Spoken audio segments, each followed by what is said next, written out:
relationship, but I've had comments where like people seen it as like sort of like a kink almost. Sort of like, oh, I've not like when I've mentioned it or when they've seen it on my dating profile or something, they'd be like, oh, I've not dated anyone that's disabled before. That would be cool. And I'm like, love the enthusiasm, but not quite what I'm trying to be. Do you know what I'm saying?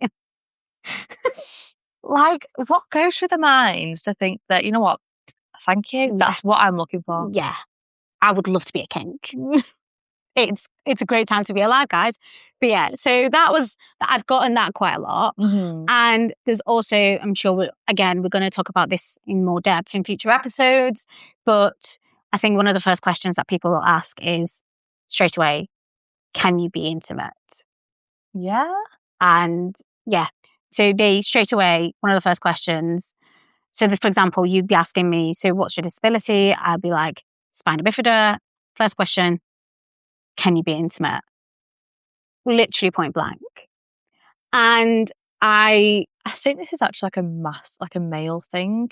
Hopefully, I might be wrong, but I've been trained as a dancer, and it was obvious on my dating profiles that I was a dancer. I was there in like my ballet tutu and like had dance photos on there. And as soon as they'd asked like how I am, it was, "Are you flexible?" So it was straight away moment to of silence for these men. Like, let's just pray. But I just look. I just think, why does it go straight to? Why is it all surrounding like intimacy, like rather than a feeling and like? And I appreciate like it's human nature, like it's natural. It is a natural thing to do and to think about.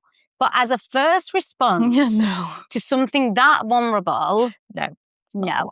And it's interesting because my response to that over the years has changed. So before I used to like delve in, being like fully answering the question.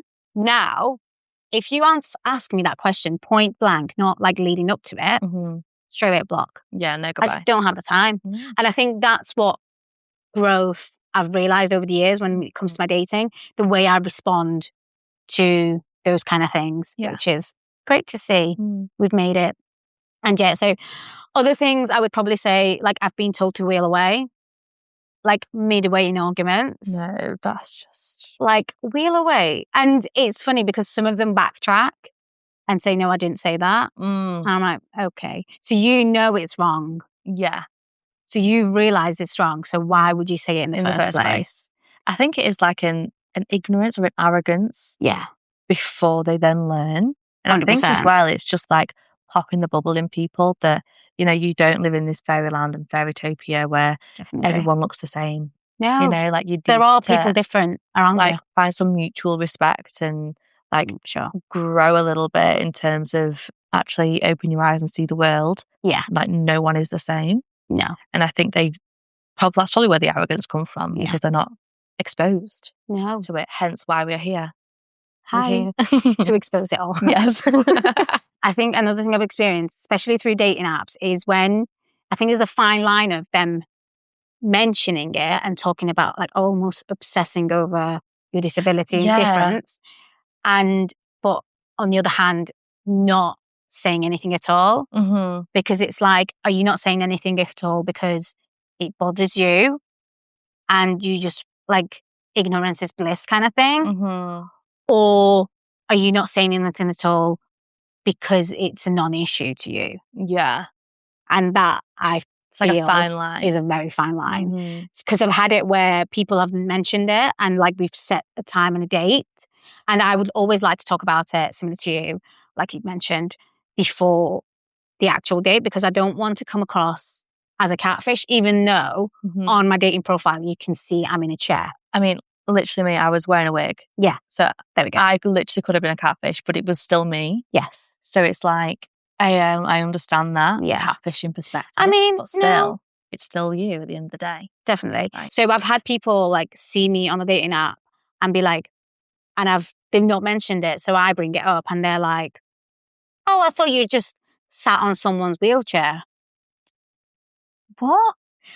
I'm sorry. No. Even if you think that, that's not a good thing to do. But like, even if that was the case, even for example, if you had a picture in a wheelchair that was mine, yeah. why would you then put that as a profile pic on your dating app?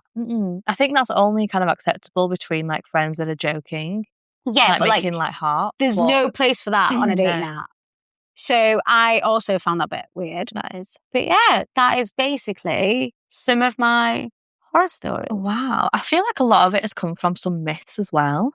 Definitely. Like there's so many dating myths surrounding disability or people that look different in terms of what we want in someone or what someone's expecting from us. Yeah. I think a big myth for me was that everyone kind of views every difference or every disability as the same.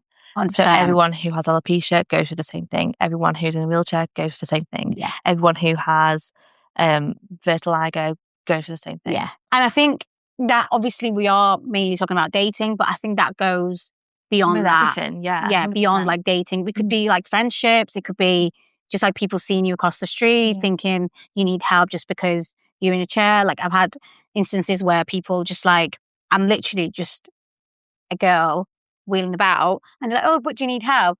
And I appreciate that in a way, but also you wouldn't just walk up to someone able-bodied and be like, do you need help? Yeah. Do you know what I mean? So, and that's like the fine line there as well. I think another myth, which I think everyone, man, woman, that everyone deals with, is that they see people that look different or have a disability as them being ill. So even now when I'm with my partner, we'll be out and about and I get this sensation that they feel almost sorrow for me and they feel bad for me and like grateful to my partner for being with me when that's really not the interaction. Even if I was ill, that's not the interaction or the situation that you want. No. Because it's like at the end of the day, you can still be in love and go about different situations. 100%. It's not a be all and end all either. 100%. Obviously, it's a physical disability and also it affects you kind of mentally and things like that. But at the end of the day, you just, or me or anyone with a disability or a difference, we just look different. Yeah. And that's like our personality. If I was able-bodied, if I could run a marathon, my personality would still be the same. If anything, I'm more funny now, having gone through trauma and using that as humour. I'm literally doing. Do you know what I mean? Yeah. So if anything, we're better for it. Yeah. I would say. I think it makes you who you are as a person. Definitely. And I think that's what people forget when they're in a situation where they might be dating or getting to know someone with a physical difference or disability, because we are just how we are because of what we've been through. In saying all this though, there has been some great moments within dating and some humbling. Is that the word or is that the wrong word? No, humbling for sure. I've definitely been humbled throughout my dating life. And I think it's more like I weren't expecting it to go so well. Yeah. And I think for me, one big moment was with my current partner now.